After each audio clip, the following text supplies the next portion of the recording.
A disabled woman in a wheelchair offers a glass of water to a terrifying Hells Angels biker on a scorching summer day.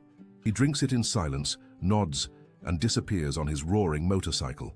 3 days later, she hears the deafening sound of 47 motorcycles pulling up to her house, and when the same biker steps forward holding something in his hands, she breaks down in tears. What he reveals about why he came back leaves everyone who witnesses it completely speechless. The early morning sun, a familiar comfort, did little to warm the chill in Mrs. Martha Marty Henderson's bones as she navigated her venerable mobility scooter along the cracked asphalt of Elmwood Avenue. Each jolt sent a fresh ache through her hip. The street, once a bustling artery of a thriving working-class town, now bore the marks of neglect. Peeling paint clung to house siding. Lawns grew wild, untamed. Here and there, a discarded tire lay half-buried in the weeds. Marty's route to the corner store, a daily pilgrimage for essentials, had recently acquired an unsettling quiet. It was too quiet. Her breath plumed in the cold air. Usually, this stretch of sidewalk near the old hardware store would be filled with the jeers and taunts of the neighborhood delinquents. A group of restless teenagers, they claimed the stoop as their domain. But for days now, they'd been strangely absent. A part of her was relieved, a small sigh escaping her lips. The daily gauntlet of adolescent scorn, the muttered insults, the way they'd sometimes block her path always tightened her chest, but another, more pragmatic part found the silence unnerving. It felt like the calm before a storm, a heavy quiet that pressed in on her. Marty's fixed income barely stretched. Each month the numbers danced a cruel jig, refusing to meet. Her prescriptions, vital for her aching joints, seemed to get more expensive every week. Mounting medical bills piled on her kitchen table. Each envelope, crisp and white, was a stark reminder of her precarious existence. She felt a knot in her stomach every time she saw them.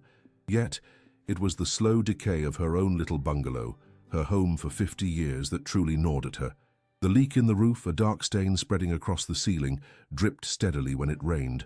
The porch step, rotten and soft, threatened to give way with every careful footstep.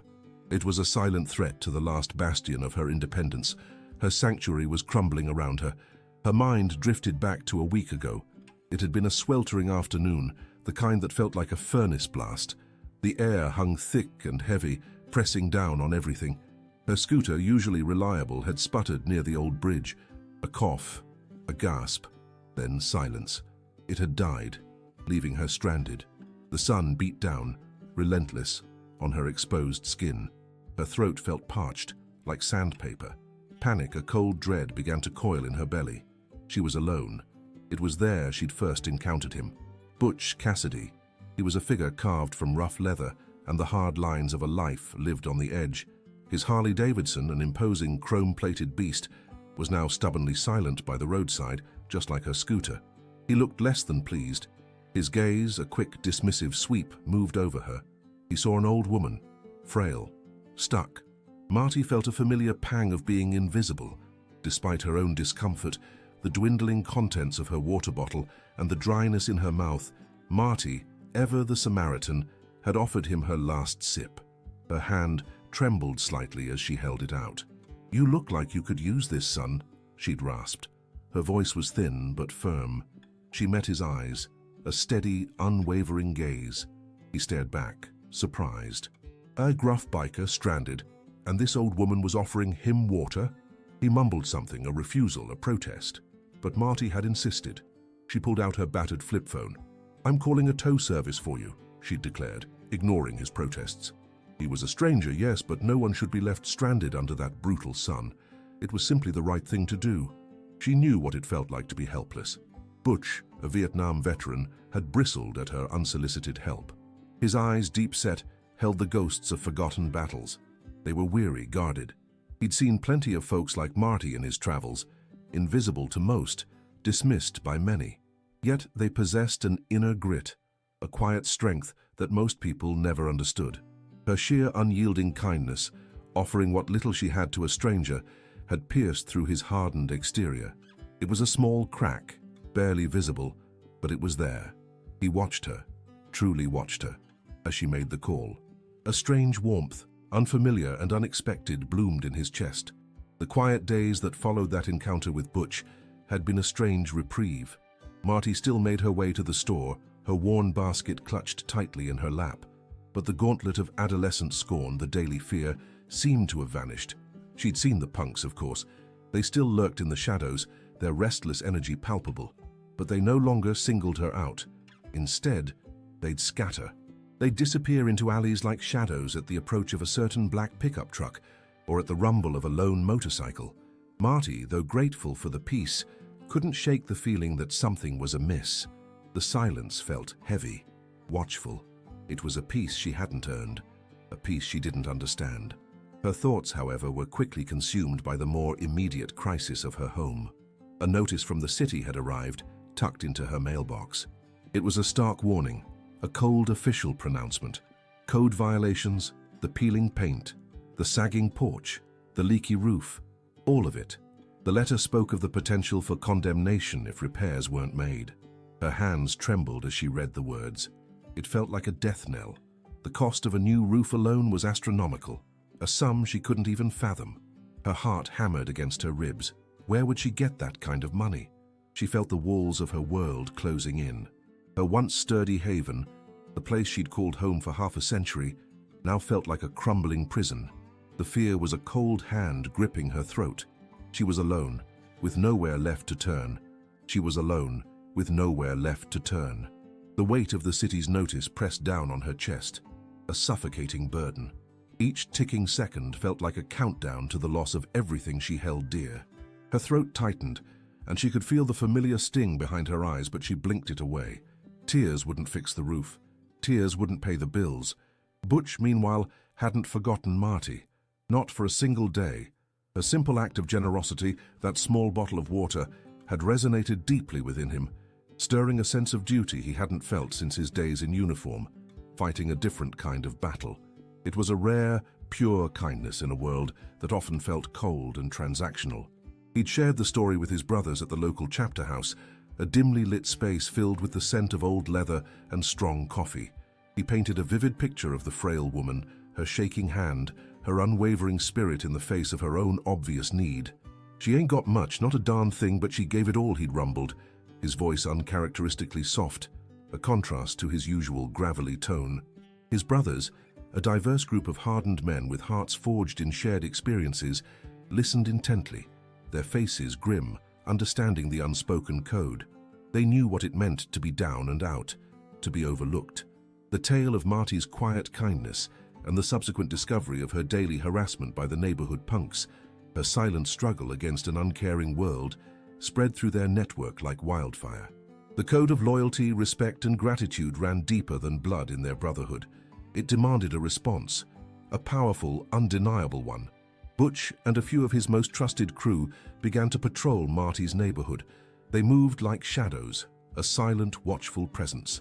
Their mere appearance on the street, the glint of chrome on their bikes, the stoic, unreadable expressions on their faces was enough. The delinquents, those restless teenagers who had once terrorized Marty, quickly learned to give her route a wide berth. They scattered at the rumble of a distant engine, disappearing into alleys like smoke.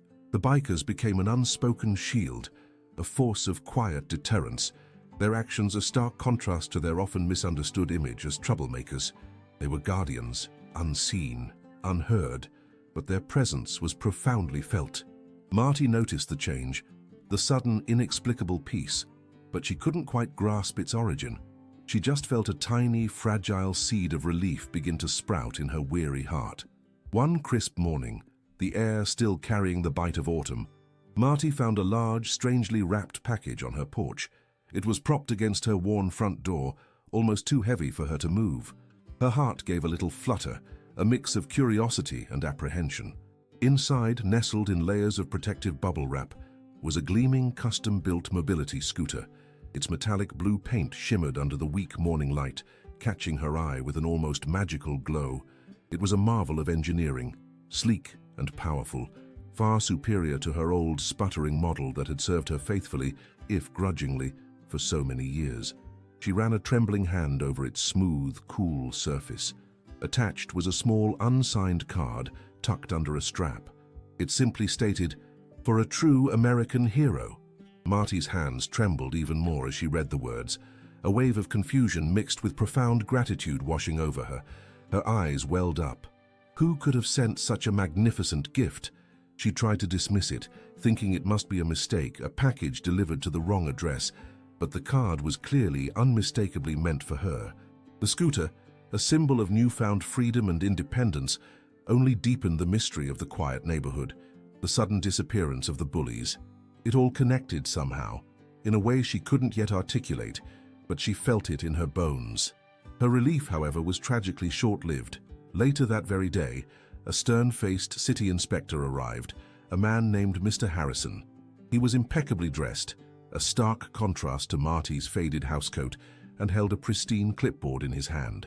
He reiterated the dire threats of condemnation for her neglected home. His voice was cold, official, devoid of empathy. He spoke of neighborhood revitalization and eminent domain, sterile, bureaucratic words that felt like a death knell to Marty's long-held independence, her last shred of dignity. Her stomach churned, a knot of dread tightening inside her. The beautiful new scooter, shining on her porch, felt heavy and useless, suddenly. A magnificent gift, but her home, her sanctuary, was still in imminent danger. She was still alone. The following Saturday, the quiet suburban street was violently shattered. A low rumble, barely perceptible at first, grew steadily.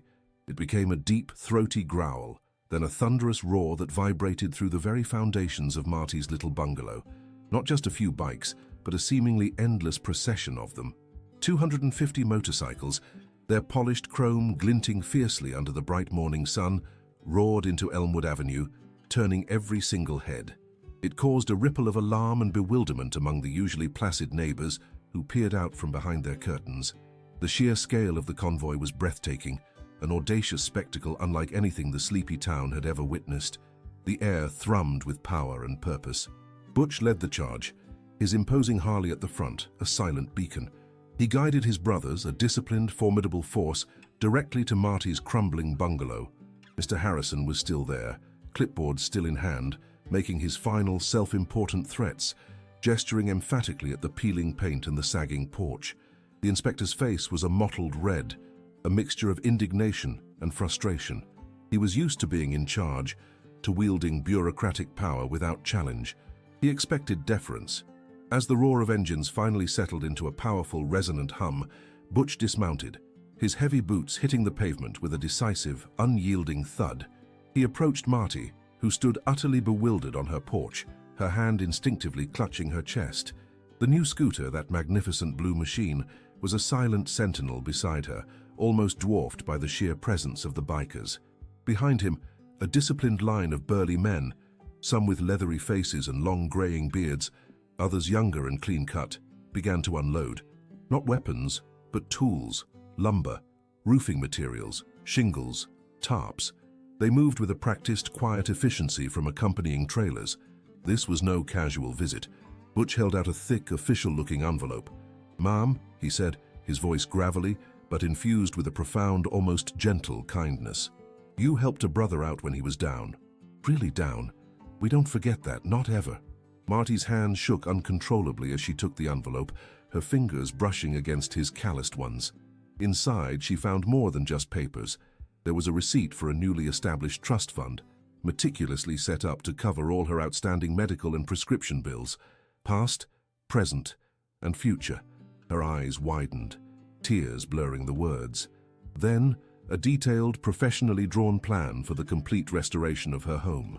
Every single repair from the roof to the porch, meticulously outlined. Her breath caught in her throat, a sob escaping before she could stop it. The bikers, with surprising speed and efficiency, began to assess the repairs. Her small, neglected yard transformed almost instantly into a bustling construction site. Hammers clanged against wood. Saws whirred to life. The scent of fresh lumber filled the air, replacing the stale smell of decay. Butch turned, his gaze now steely, unwavering, directly at Mr. Harrison. "This here's Mrs. Henderson's home," he declared, his voice leaving no room for argument. "And it's staying that way. Consider this our community revitalization project."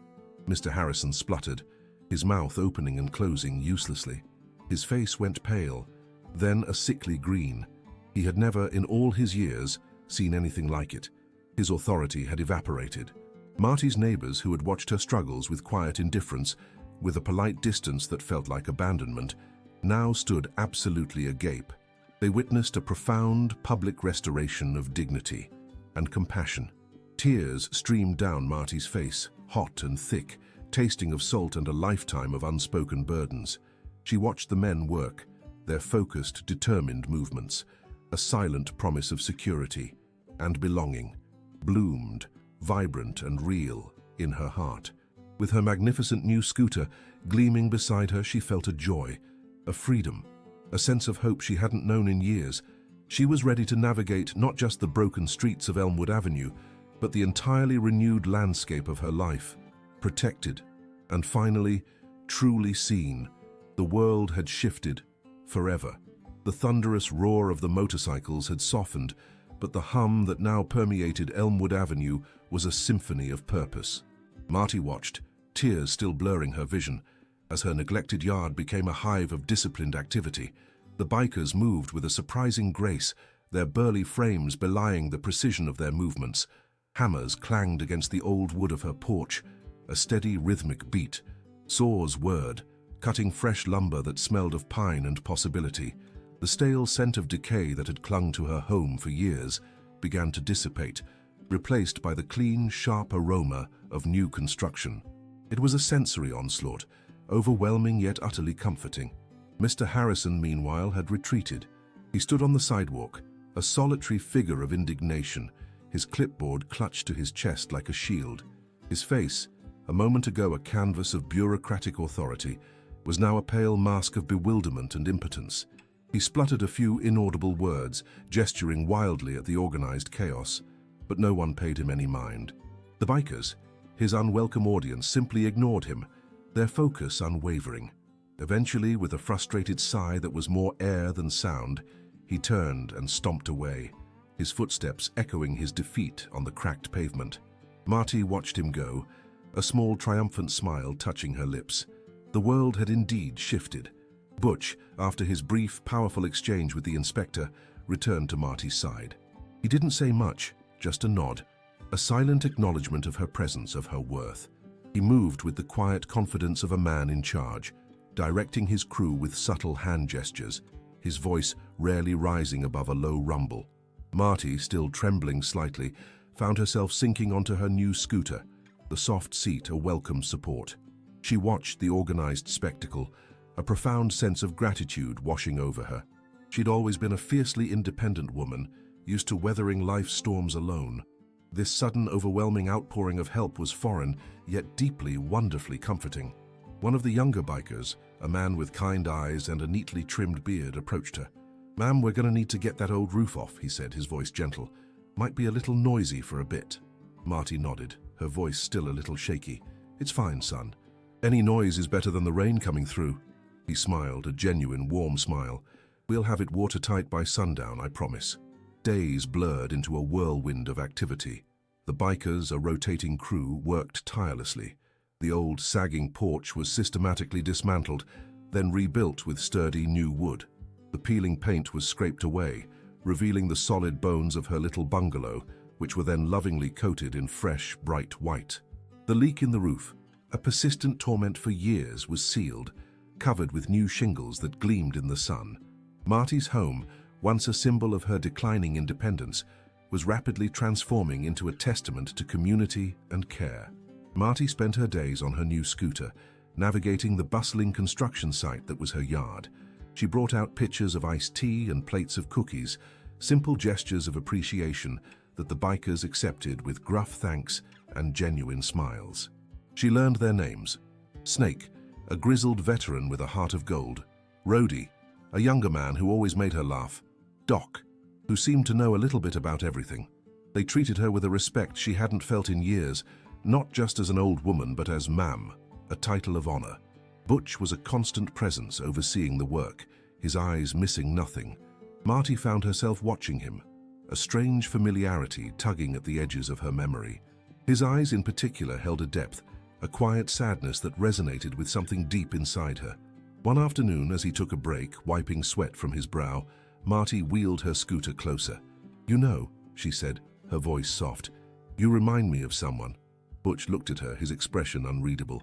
"Oh yeah? Who's that, Mom?" "My sister, Eleanor," Marty replied, a wistful smile playing on her lips. She had eyes like yours, full of fire, but with a hint of sorrow. She paused, a shadow passing over her face. "Lost her too young, she did. And my nephew, Robert. Never saw him after she passed." Butch stiffened, a flicker of something unreadable in his gaze. "Eleanor, huh? And Robert?" he asked, his voice a little rougher now. Marty nodded. "Yes, she was a beautiful soul, a free spirit, but life was hard for her. And then, just like that, she was gone. Robert was just a baby. Her husband, he took him and moved away. Never heard from them again, try as I might." She sighed, a deep, weary sound. "Always wondered what became of my Robert." Butch didn't reply immediately. He just stared at her, his eyes searching, intense. Marty felt a strange shiver run down her spine, a sense of an unspoken truth hanging in the air between them. The sounds of hammers and saws faded into the background. Later that evening, after the last biker had rumbled away, leaving a perfectly cleaned work site and the promise of more progress the next day, Butch returned. He knocked gently on her newly painted front door. Marty opened it, a little surprised. "Mom," he began, his voice low, "I need to ask you something." He hesitated, his gaze falling on the small wooden mantelpiece in her living room. On it, nestled amongst a few faded trinkets, was an old, sepia-toned photograph. It showed a young woman, vibrant and smiling, holding a baby. Next to it, a small worn military medal. Marty followed his gaze. "That's Eleanor," she said, her voice soft with memory. "And that's little Robert, my nephew." She picked up the medal. This was her husband's. He served in Korea. Butch reached out, his calloused finger tracing the outline of the young woman in the photograph. "Eleanor," he whispered, a name he hadn't spoken in decades. "My mother." Marty gasped, her hand flying to her mouth. Her heart pounded, a frantic drum against her ribs. Your mother." She stared at him, truly seeing him for the first time, not just as a kind stranger, but as a ghost from her past. The eyes, the set of his jaw. It was Eleanor all over again. Hot tears, thick and unexpected, burned her eyes. "Robert," she choked out, her voice barely a whisper. "You're Robert?" Butch nodded, his own eyes glistening. "Yes, ma'am. Robert Cassidy. Everyone calls me Butch." He looked at her, a lifetime of questions in his gaze. "You're Aunt Marty." Marty could only nod, tears streaming freely down her face now. She reached out a trembling hand, touching his rough cheek.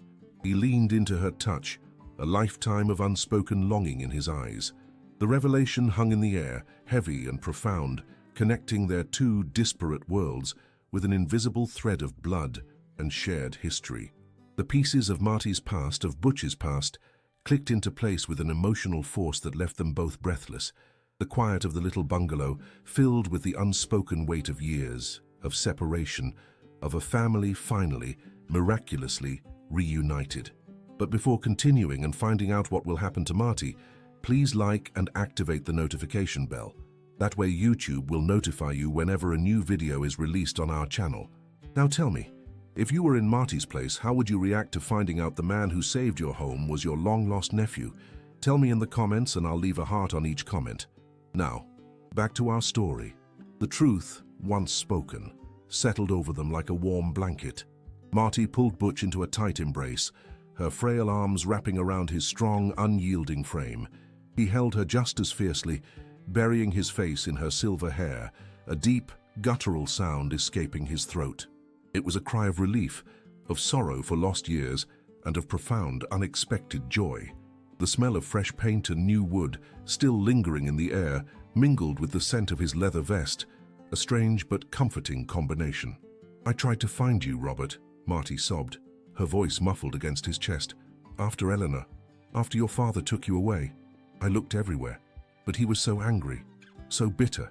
He cut off all ties." Butch pulled back slightly, his hands gripping her shoulders gently. "He never talked about her family," he said, his voice thick with emotion. "Never. Just said she was gone, and we had to move on. I always wondered." His eyes searched hers, a lifetime of questions in their depths. "You're really my Aunt Marty?" Marty nodded, a watery smile breaking through her tears. "Oh, my sweet boy.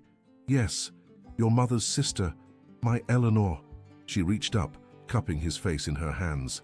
"You have her eyes, Robert. Just like I said." The revelation rippled through the biker community as well. When Butch shared the news with his brothers, there was a collective murmur of awe, then a deeper commitment to Marty. "She's family now," Snake declared, his voice gruff but firm. "Blood, that means we finish this house right, and we watch over her." The work intensified, fueled by a newfound sense of personal connection. The house was no longer just a project. It was a home for one of their own. Butch spent every spare moment with Marty. He listened intently as she recounted stories of Eleanor, his mother, painting a picture of a vibrant, kind woman he barely remembered. He learned about Eleanor's dreams, her laughter, the way she used to hum old tunes while she baked. Marty's voice, though frail, held the warmth of cherished memories, filling the empty spaces in Butch's heart he hadn't even realized were there. He'd sit on her porch, now steadily being repaired by his brothers, holding her hand, sometimes just watching the sunset. She would tell him about the day Eleanor left, about the fear she felt for her sister's child, and the desperate search that yielded nothing but silence. Hot tears would often well in Marty's eyes as she spoke, and Butch would gently squeeze her hand, offering a silent comfort that spoke volumes. The house became a hub of activity, a symphony of hammers, saws, and the low rumble of biker engines. The brothers, once a formidable and intimidating presence to the neighbors, were now seen with a new light. They worked tirelessly, stripping away years of neglect. The porch, once a hazard, was rebuilt with sturdy new wood. The peeling paint vanished under fresh coats of bright, hopeful yellow. The roof, the biggest threat, was completely replaced, shingling by shingling, until it stood proud and strong against the sky. Marty would watch from her new scooter, a small, contented smile on her face, her heart swelling with a gratitude that felt almost too big for her chest. The smell of fresh lumber and paint filled the air, a stark contrast to the damp, musty odor that had clung to her home for so long. One afternoon, as Butch was helping Marty sort through some old photo albums, a knock echoed through the newly insulated walls. It was Mr. Harrison, his face set in a grim line, a thick stack of papers clutched in his hand. He looked past Butch, his gaze sweeping over the bustling construction site with undisguised disapproval. "Mrs. Henderson," he began, his voice cold and official, "I see you've made some cosmetic improvements." He gestured vaguely at the freshly painted exterior. "However, these are not up to code, and this construction work, it's unauthorized. Do you have permits for all of this?" Butch stepped forward, placing a protective hand on Marty's shoulder. "We're handling it, Mr. Harrison," he said, his voice even, but with an underlying steel. "Everything will be up to code, and then some." Harrison scoffed. "And who exactly is we? This looks like a gang operation. This isn't a licensed contractor. This is highly irregular, and frankly, it's causing a disturbance in the neighborhood." He pointed a finger at a biker carefully trimming a rose bush. "Do you realize the liability? The city could still condemn this property, regardless of your unsanctioned efforts." Marty felt her stomach clench. The familiar fear, the one that had haunted her for months, began to creep back in. She gripped Butch's arm tightly. "Robert," she whispered, her voice trembling. Butch squeezed her hand reassuringly. He met Harrison's gaze, his eyes unblinking. "This is my aunt's home," he stated, "and we're making sure it's safe and sound. We're not asking for permission. We're doing what's right." He took a step closer to Harrison, his presence suddenly looming. "You have your rules, and we respect them, but we also have a code of our own, and that code says family comes first." Harrison, for a moment, seemed taken aback by Butch's unwavering resolve. He cleared his throat. "Well, I'm giving you 1 week. 1 week to cease operations and acquire the proper permits, or I'll be forced to issue a stop work order and impose heavy fines. This isn't a charity project, Mr. Cassidy.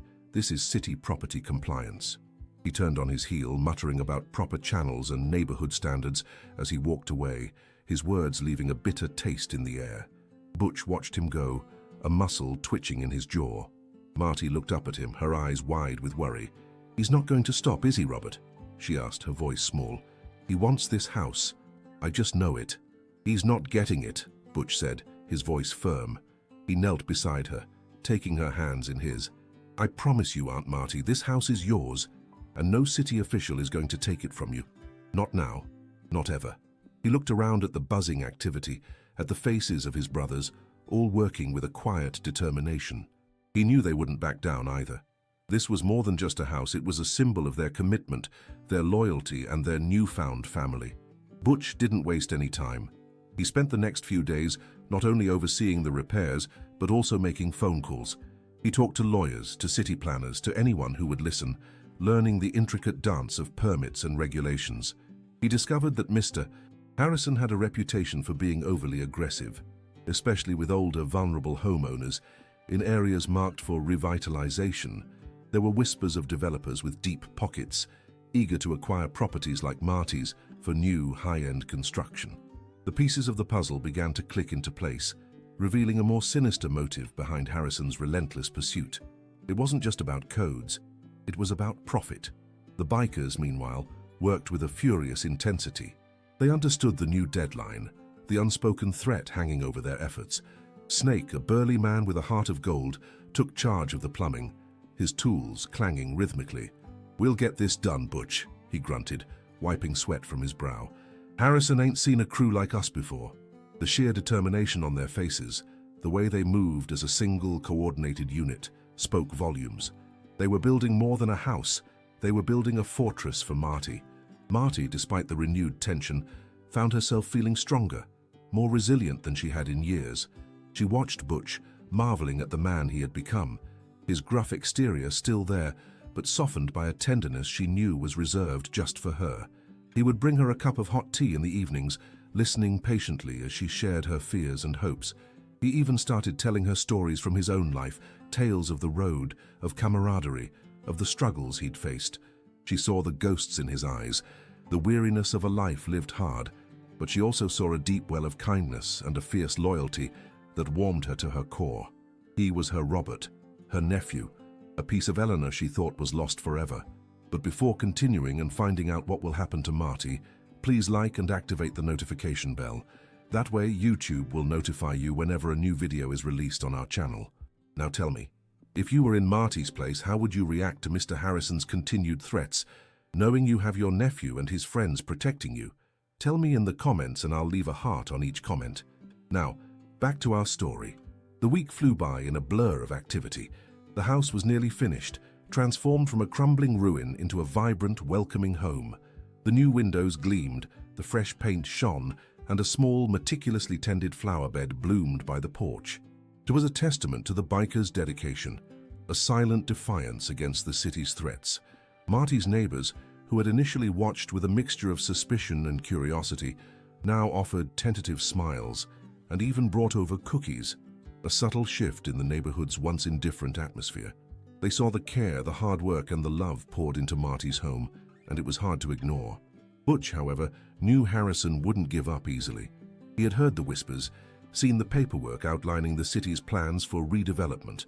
He understood that Marty's small bungalow, sitting on a prime corner lot, was a target, a stepping stone for larger, more profitable projects.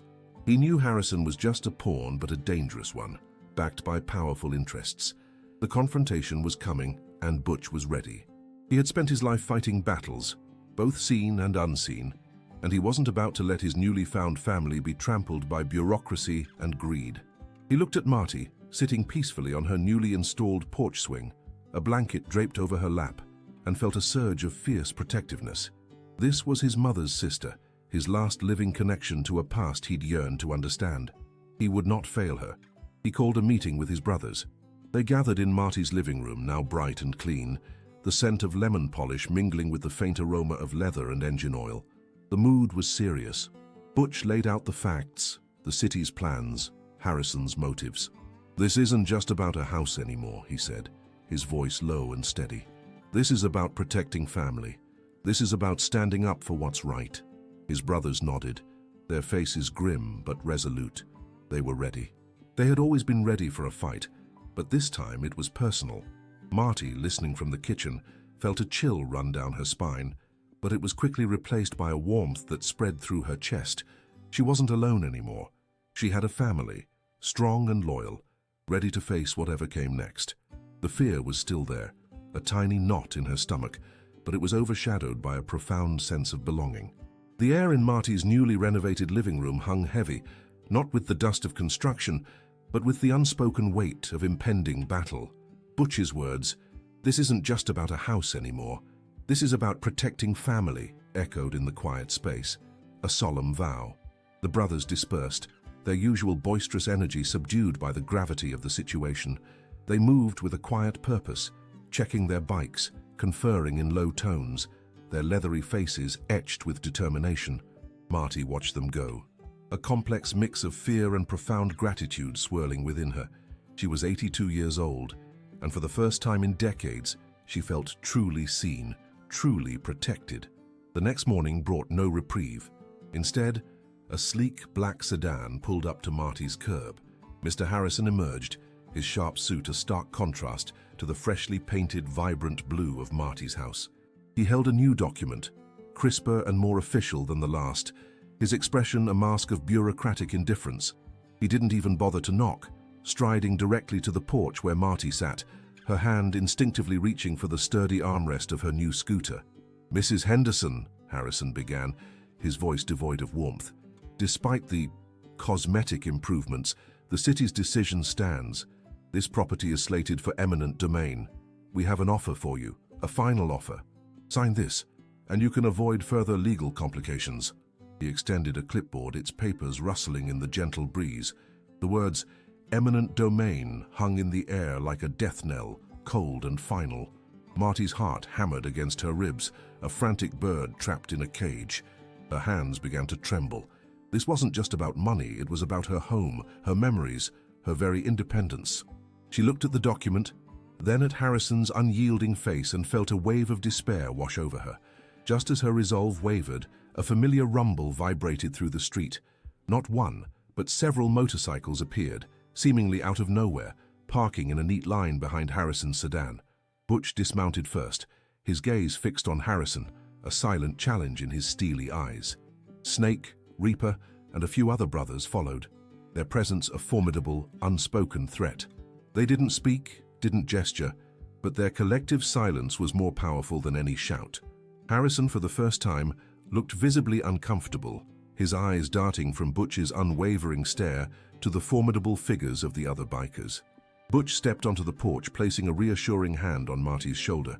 "She ain't signing anything, Harrison," he said, his voice low and steady, a rumble deeper than any engine. "This is her home, and we've got legal counsel. You'll be dealing with us now." He didn't raise his voice, but the authority in his tone was undeniable. Harrison stammered, his bureaucratic facade cracking under the weight of their collective presence. He quickly retreated, the document still clutched in his hand, his sleek sedan speeding away with a screech of tires. Marty let out a shaky breath, her knees feeling weak. Butch helped her back into her house, his touch gentle. "He'll be back," she whispered, her voice trembling. "He won't give up." "We won't either," Butch replied, his gaze firm. He sat beside her on the newly upholstered sofa, the scent of leather and fresh paint mingling in the air. "I've been doing some digging, Marty. This redevelopment ain't just about making the neighborhood better. There's a big corporation, Sterling Holdings, buying up all the properties on this block. They want to build some fancy new commercial complex.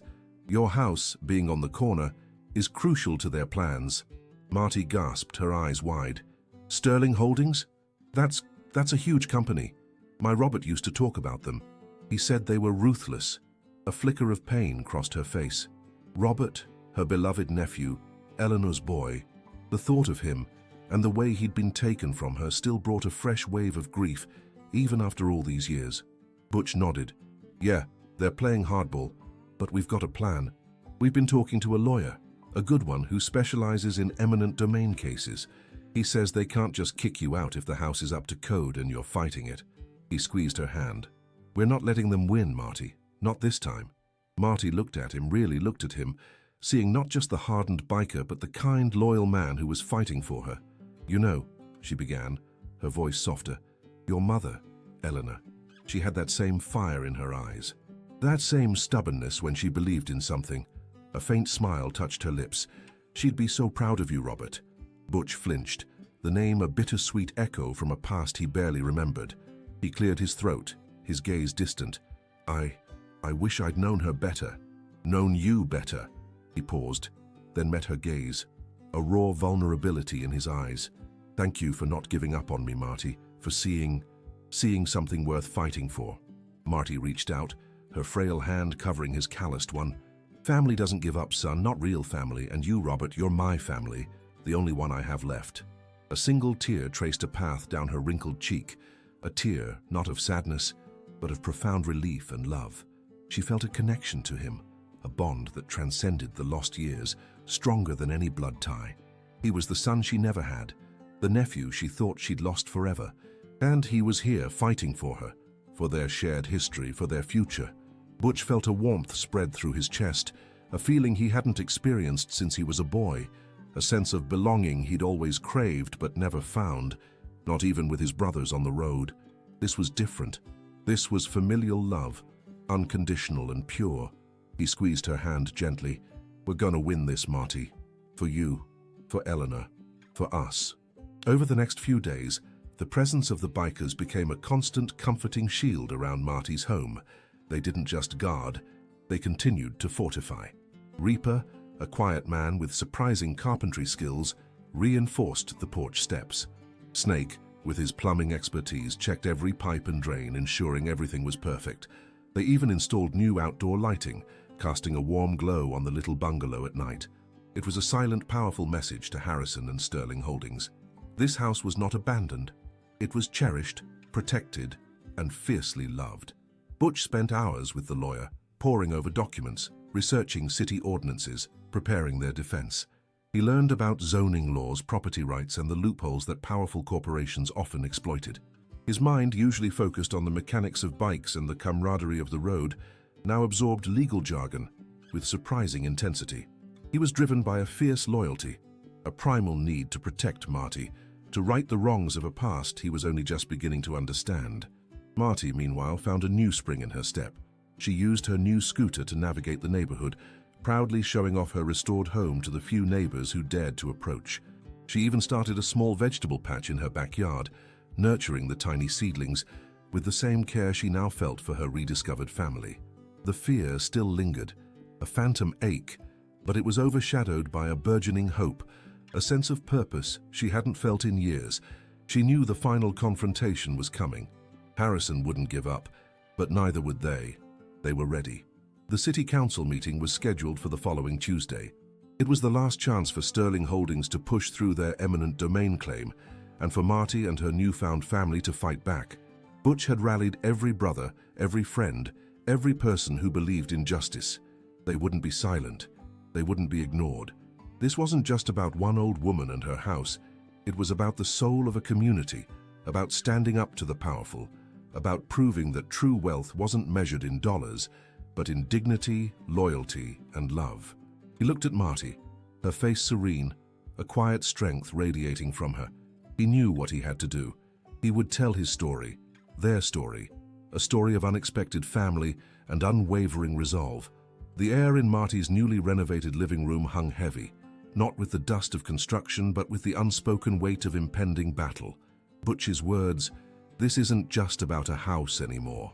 This is about protecting family," echoed in the quiet space, a solemn vow.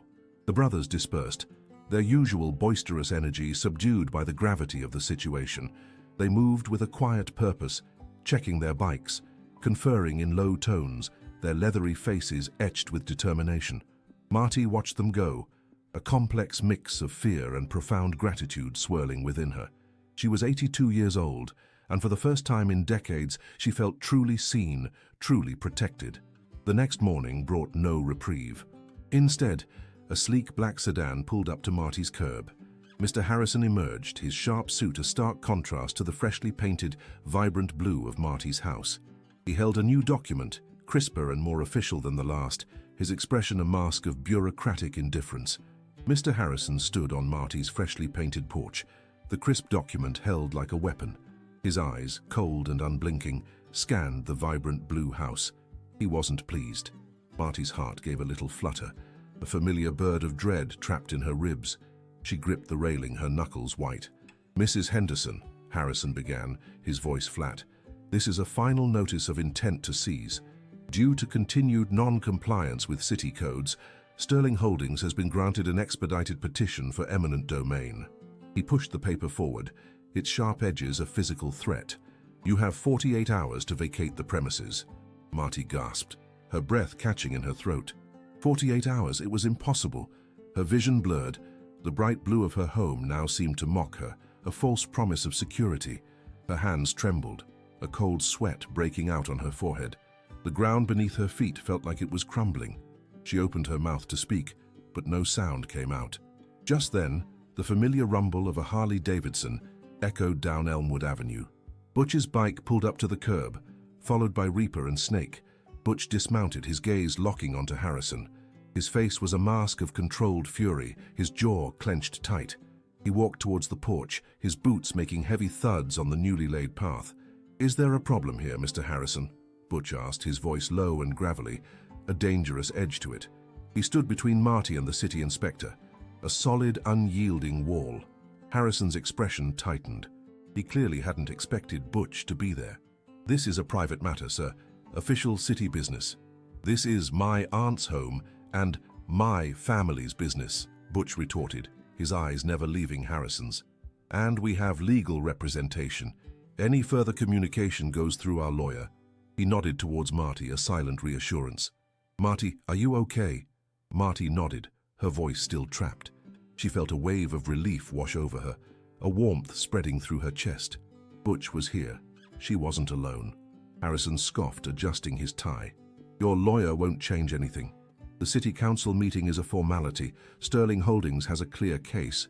He glanced at the bikers, a flicker of disdain in his eyes. "You people can't stop progress." "Progress that displaces an 82-year-old woman from her home?" Butch challenged, taking a step closer. "That's not progress. That's greed. And we'll see about that formality on Tuesday." He reached out, gently taking the eviction notice from Harrison's hand. "We'll be there, with our lawyer, and with every person who believes in what's right." Harrison's face flushed a deep red. He clearly wasn't used to being challenged, especially not by a biker. He straightened his suit jacket, a thin smile playing on his lips. "You've been warned. Sterling Holdings always gets what it wants." With that, he turned sharply and walked back to his sleek black sedan, the tires spitting gravel as he sped away.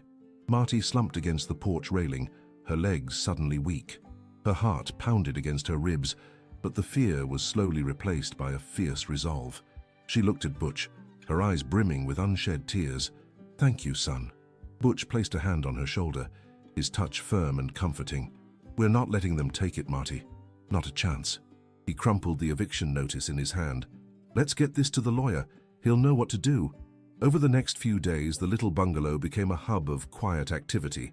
Butch and the lawyer, Mr. Davies, spent hours on the phone, poring over documents, preparing their arguments. Davies, a mild-mannered man with a sharp legal mind, was impressed by Butch's unwavering dedication. He explained the intricacies of eminent domain, the loopholes, and the power of public opinion. "Harrison's trying to rush this through," Davies said, his voice calm. "But we have a strong case, especially with the community support you've garnered." The support from the neighborhood had indeed grown. Mrs. Rodriguez, from across the street, brought over a plate of freshly baked cookies, a peace offering after years of polite distance. Mr. Jenkins, the retired carpenter 2 doors down, offered to testify about the historical significance of Marty's home, one of the original houses in Elmwood.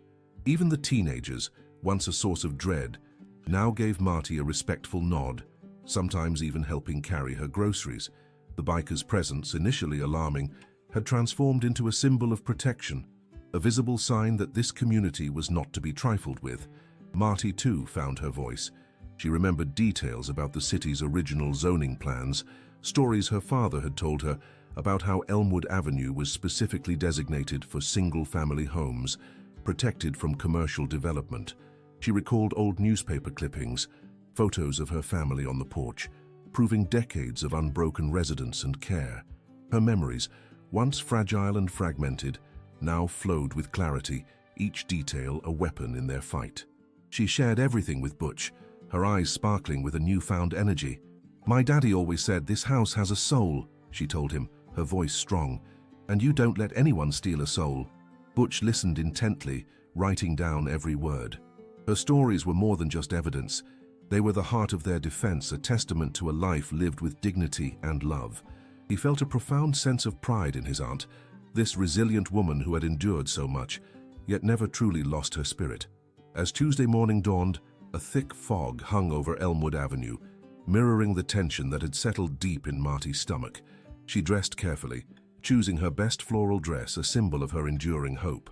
Her new scooter gleamed in the dim light of her living room. Butch arrived early, his face grim but determined. He helped her onto the scooter, his hand lingering on her back. "Ready, Marty?" he asked, his voice gentle. She looked up at him, her eyes clear and resolute. "Ready as I'll ever be, son. We're gonna fight for Eleanor's boy, and for this old house." The city council chambers were already packed when they arrived. A sea of faces, some curious, some sympathetic, some openly hostile. Harrison was there, flanked by a team of lawyers from Sterling Holdings, their expressions smug and confident. The air crackled with anticipation, a heavy weight pressing down on everyone. This wasn't just a legal battle. It was a battle for the very soul of Elmwood, a fight between the cold calculus of profit and the warm, enduring power of family and community. Butch squeezed Marty's hand, a silent promise. They were in this together. The city council chambers buzzed with a nervous energy, a heavy blanket of expectation settling over the room. Marty felt the cold metal of her scooter's armrest under her trembling fingers. Butch, beside her, was a solid presence, his jaw tight, eyes scanning the room with a protective intensity. Mr. Davies, their lawyer, adjusted his glasses, a stack of papers clutched in his hand. Across the aisle, Mr. Harrison, impeccably dressed, conferred with his own team, a smirk playing on his lips. He looked supremely confident, as if the outcome was already decided. The air in the room was thick, almost suffocating with the clash of power and vulnerability. The mayor, a stern-faced woman named Councilwoman Evans, called the meeting to order, her gavel echoing sharply in the sudden silence. The proceedings began with Mr. Harrison, who stepped forward, his voice smooth and practiced, devoid of warmth. He spoke of progress, of urban renewal, of the blight Marty's home represented. He showed glossy photos of what Elmwood Avenue could be. Modern apartments, sleek commercial spaces, a vibrant new downtown. His words were cold, calculated, focused only on profit and development. He painted a picture of a neighborhood held back by one old, crumbling house, a drain on city resources. He spoke of eminent domain as a necessary tool for the greater good, for the economic prosperity of the entire community.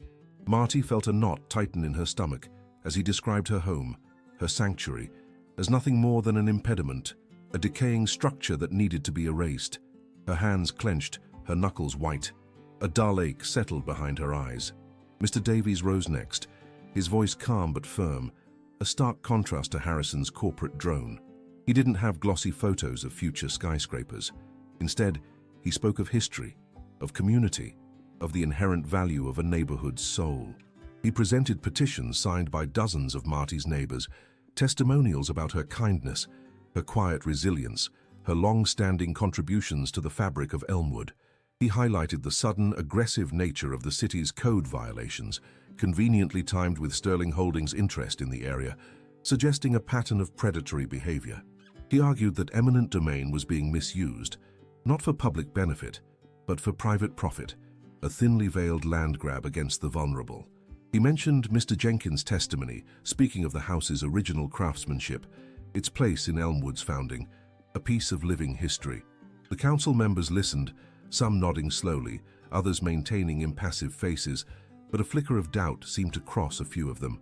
The tension in the room was palpable, a silent battle being waged with words. Then it was Marty's turn. Butch helped her onto a small ramp, guiding her scooter to the podium. The microphone felt cold against her aged hand, almost buzzing with the weight of the moment. She looked out at the sea of faces, a mix of strangers and neighbors, some sympathetic, some curious, some still unconvinced. Her voice, usually soft and a little raspy, found a surprising strength, a clarity born of deep conviction. She didn't talk about legal terms or zoning laws. She talked about her life. She talked about growing up in that house, about her parents, about her sister Eleanor.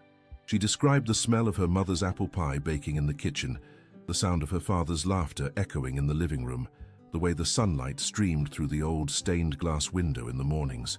She spoke of Eleanor, her sweet-spirited sister, who had always dreamed of raising a family there, of returning to the comfort of their childhood home. A hot tear traced a path down her wrinkled cheek, but she didn't wipe it away. It was a testament, not a weakness. "This house ain't just wood and nails, folks," Marty said, her voice trembling slightly but clear, carrying across the room. "It's memories. It's family. It's everything I have left of them. My sister Eleanor, she loved this house more than anything. She always said she'd come back to it one day." Her gaze drifted to Butch, a silent signal passing between them, a shared understanding of the moment's gravity. Her heart pounded, a drumbeat of defiance and hope. Butch knew this was his cue.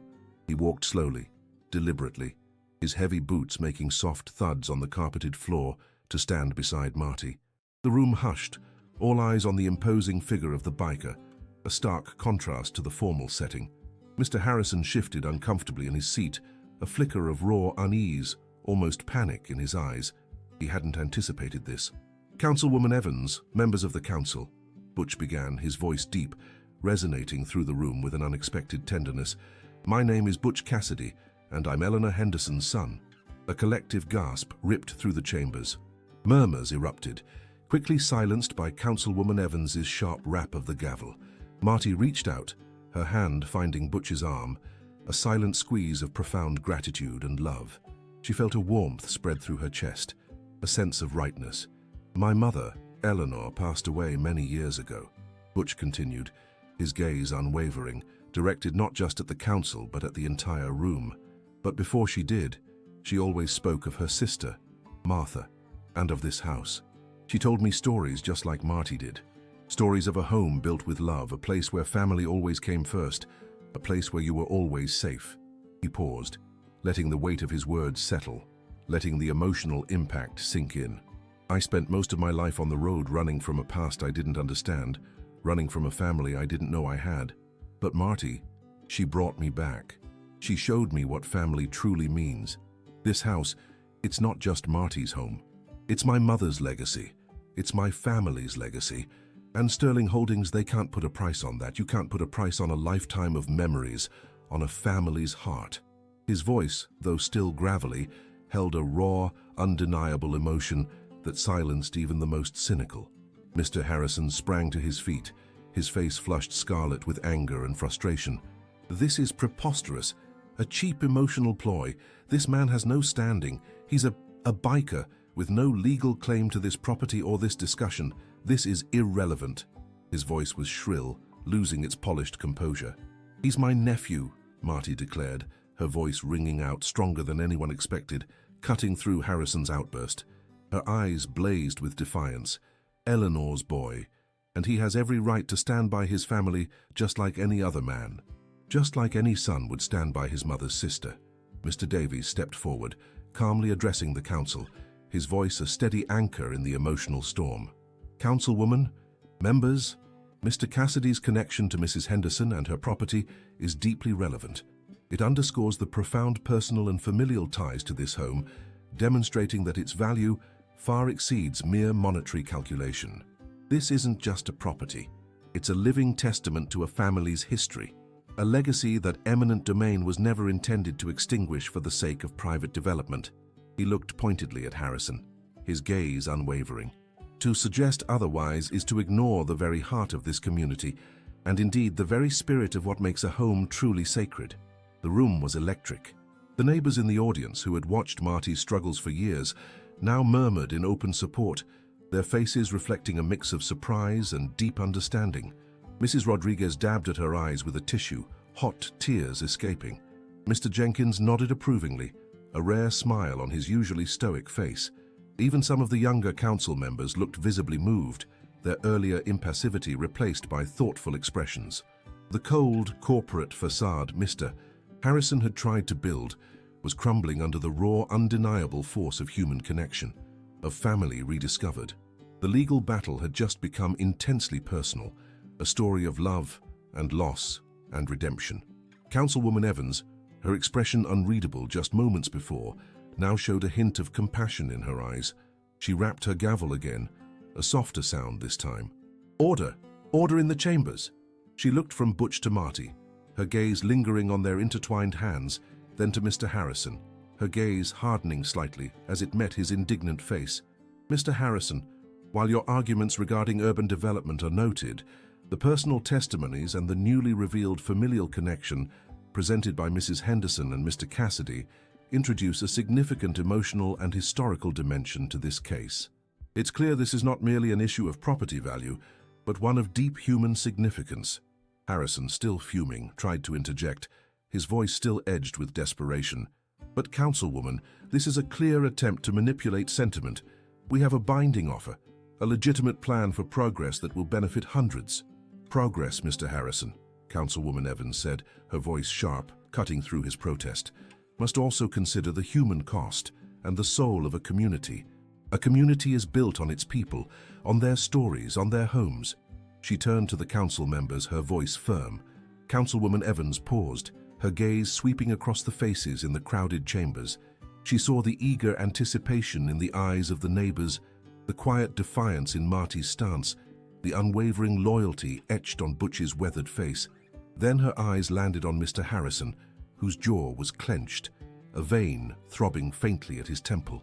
His arguments, once so solid and unyielding, now felt hollow, stripped bare by the raw, undeniable truth of human connection.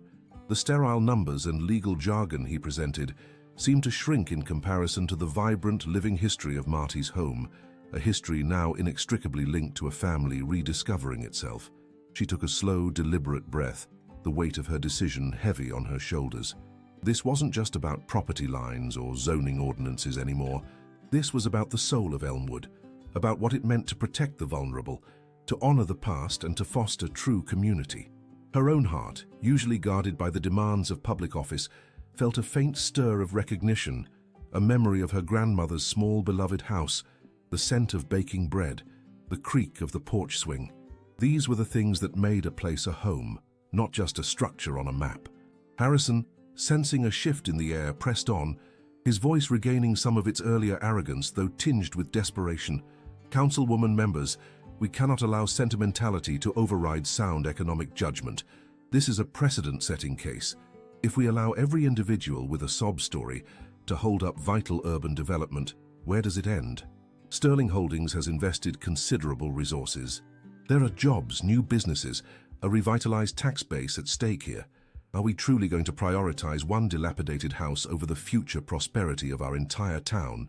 He gestured wildly, trying to regain control of the narrative, to reassert the cold, hard facts he believed should govern their decision. His eyes darted nervously, searching for allies among the council members, but many avoided his gaze, their expressions thoughtful, even conflicted. Butch stepped forward slightly, his massive frame a silent bulwark beside Marty. He didn't speak, but his presence, the quiet strength radiating from him, was a powerful counterpoint to Harrison's frantic pleas. He simply looked at the council, his eyes holding a depth of feeling that words couldn't convey. Marty, feeling his warmth beside her, squeezed his hand tighter. Their small, almost imperceptible nod passed between them, a shared understanding that they had spoken their truth, and now the choice was not theirs. Councilwoman Evans met Harrison's gaze squarely. "Mr. Harrison," she said, her voice calm but firm, "economic prosperity, while important, cannot be the sole measure of a community's value. A thriving town is also one that cherishes its history, supports its citizens, and upholds the fundamental right to home and family. The human cost, as I said, must always be considered, and the stories we heard today, Mr. Cassidy's story, Mrs. Henderson's story, are the very foundation of that cost." She paused, letting her words hang in the air, then turned to the other council members. "I believe we have heard sufficient evidence. It is clear to me that Mrs.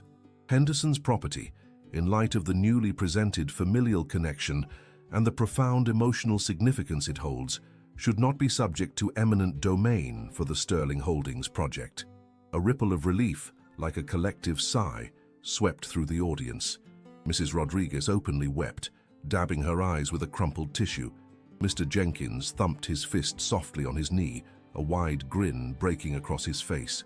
The other neighbors began to murmur, a low hum of approval and satisfaction filling the room.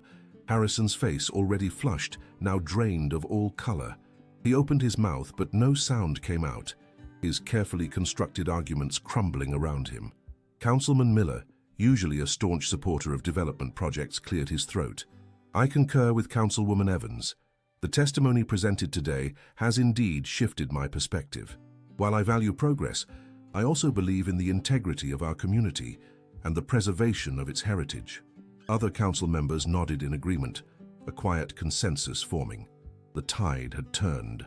Councilwoman Evans raised her gavel one last time, her eyes fixed on Marty and Butch, a gentle smile gracing her lips. Therefore, by a majority vote, the motion to proceed with eminent domain on Mrs. Martha Henderson's property at 142 Elmwood Avenue is denied. The sharp crack of the gavel echoed through the chamber, a sound of finality, of victory. The room erupted. Cheers and applause filled the air, a wave of jubilation washing over Marty and Butch. Tears, hot and thick, streamed down Marty's face, but these were tears of overwhelming relief, of profound gratitude. She leaned into Butch, her body trembling, the weight of years of worry lifting from her shoulders. He wrapped a protective arm around her, his own eyes glistening, a rare soft smile on his lips. He had found his family, and he had saved their home. Mr. Harrison, stunned and defeated, stood frozen for a moment, then turned and stalked out of the chambers, his face a mask of bitter resentment, not even glancing back. His material world had been utterly dismantled by something he couldn't comprehend, the power of love, family, and community. Marty looked up at Butch, her voice choked with emotion. "We did it, honey, we did it." Her words were barely a whisper, but they carried the weight of a lifetime of struggle, now finally overcome. Butch squeezed her shoulder gently. "No, Marty, you did it. You held on. You showed me what real strength is." He looked around at the cheering neighbors, at the council members who now approached to offer their congratulations. He saw the genuine warmth in their faces, the respect in their eyes. This wasn't just a victory for Marty. It was a victory for the human spirit, for the idea that some things were indeed priceless. As they slowly made their way out of the council chambers, a path cleared for them by the jubilant crowd, Marty leaned heavily on Butch's arm. The sun, now high in the sky, cast long shadows, but the chill in her bones was gone, replaced by a warmth that spread through her chest, a feeling of belonging she hadn't known in decades. Her house was safe. Her family was found. The world had shifted, not for Sterling Holdings, but for Marty Henderson, and for all who believed in the immeasurable value of a home, a legacy, and a love that transcended blood. As they slowly made their way out of the council chambers, a path cleared for them by the jubilant crowd, Marty leaned heavily on Butch's arm. The sun, now high in the sky, cast long shadows, but the chill in her bones was gone, replaced by a warmth that spread through her chest, a feeling of belonging she hadn't known in decades. Her house was safe. Her family was found. The world had shifted, not for Sterling Holdings, but for Marty Henderson, and for all who believed in the immeasurable value of a home, a legacy, and a love that transcended blood. The ride back to Elmwood Avenue was different. The rumble of Butch's Harley, usually a solitary growl, now felt like a triumphant roar. Marty, perched on the passenger seat of her new scooter, which Butch had carefully loaded into a trailer attached to his bike, felt the wind on her face, cool and invigorating. It wasn't just a ride, it was a parade. Neighbors who had followed the council meeting online or heard the news by phone lined the streets, waving and cheering as the small convoy approached. Mrs. Rodriguez stood on her porch, wiping tears from her eyes, a wide, joyful smile plastered across her face. Mr. Jenkins gave a thumbs up, his usual gruff demeanor replaced by genuine warmth. The entire block seemed to exhale a collective sigh of relief and celebration. When they pulled up to 142 Elmwood Avenue, a small crowd had already gathered. The sight of Marty and Butch side by side was met with renewed applause. The house, still scarred by peeling paint and a sagging porch, now stood not as a symbol of neglect, but of resilience, a beacon of what could be, thanks to a deep, unexpected bond. Butch helped Marty off her scooter, his hand steady and strong on her arm. She looked at her home, then at the faces of her neighbors, and finally at Butch. Her heart swelled, a feeling so profound it almost hurt. The transformation began almost immediately. The next morning, the roar of engines was replaced by the buzz of saws and the rhythmic thud of hammers. Not just Butch and a few of his brothers this time, but nearly a dozen bikers. their vests discarded, revealing strong arms and determined faces. They moved with an efficiency that belied their rough exteriors, tearing off old roofing shingles, hauling away rotten lumber, and scraping peeling paint. Marty watched from her porch, sipping coffee, her new scooter parked beside her. She felt an energy she hadn't experienced in years, a sense of purpose reignited. Neighbors, inspired by the bikers' dedication, started showing up with food, drinks, and even their own tools, offering to help wherever they could. Elmwood Avenue, once a quiet, decaying street, vibrated with renewed life, a symphony of community and shared effort. Butch was everywhere, directing, lifting, working tirelessly.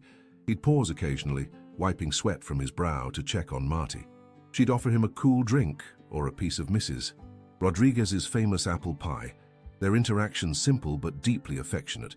They were learning to be a family, not just through words, but through shared effort, through silent understanding.